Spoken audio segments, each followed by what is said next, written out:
has not been evacuated, like all else. At the request of your general, senor. They rode on, the small sturdy horses slipping and sliding down the rough descent. All the way, they had come across deserted farmhouses, burnt crops, dead animals, overturned ox carts, the trail of evacuation and destruction. There had been corpses too, teeming with flies, usually old people who had collapsed in flight. But it was clear that the countryside was not as deserted as it seemed. Here and there foliage stirred, figures appeared and disappeared among the olive trees. Several times shots had been fired, and once at least the balls had flown near enough for discomfort. The peasants were fleeing from the invader, but many of the men were staying behind to harass him as best they could.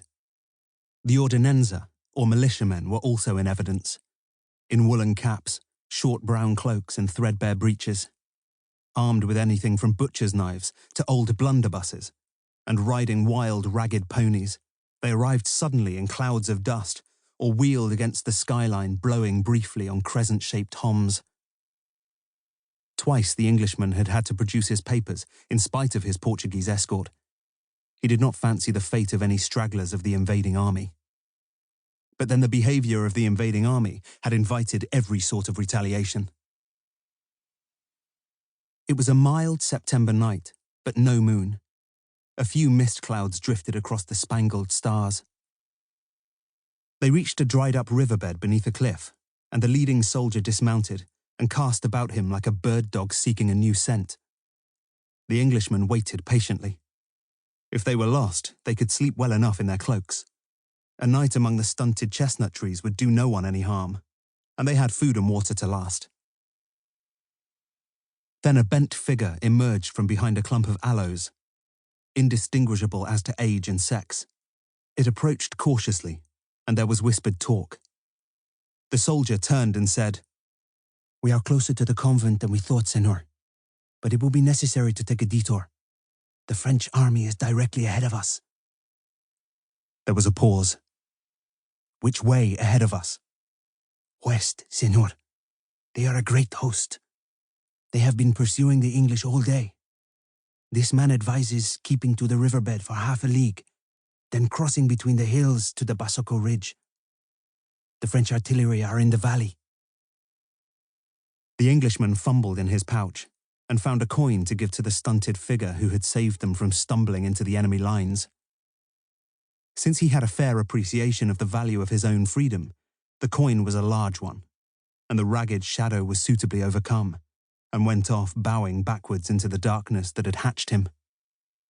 In the present chaos, the giver reflected, when civilization had broken down, a plug of tobacco might have been more valuable. The riders followed the advice they had been given, moving all the time very cautiously among the great boulders, lest the warning turned out to be more general than precise. Ever and again the leading soldier would halt his horse and listen for the telltale sounds that might warn them they were running into an encamped enemy. It took an hour to reach the turning to which they had been directed. It was a moot point whether to stop there for the night, but clearly the greater distance they could put between themselves and the French, the safer they could rest. The idea of reaching the convent at Basoko was dropped. It seemed likely that the French would already have occupied it. As the evening advanced, a cool wind got up off the sea, which was only a few miles distant, and the riders made better use of their cloaks. They began to climb, first among hillocks, then diagonally up and across a sharp and rocky ridge. As they reached what appeared to be the top, with the gorse and heather waist-high around them, the leading soldier again stopped. They all stopped and listened. A very peculiar sound, like a wail. It could have been women's voices keening, but was not. It could have been some sort of flute, a shepherd piping to his flock, but it was not.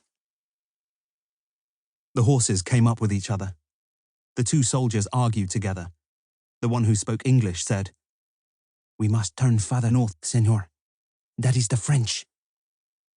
"No," said the Englishman. "I do not believe that is the French." "Then what?" "Let us see for ourselves." To keep listening to this audiobook, I've left you a link in the description so you can do it, at no cost thanks to Audible's 30-day free trial.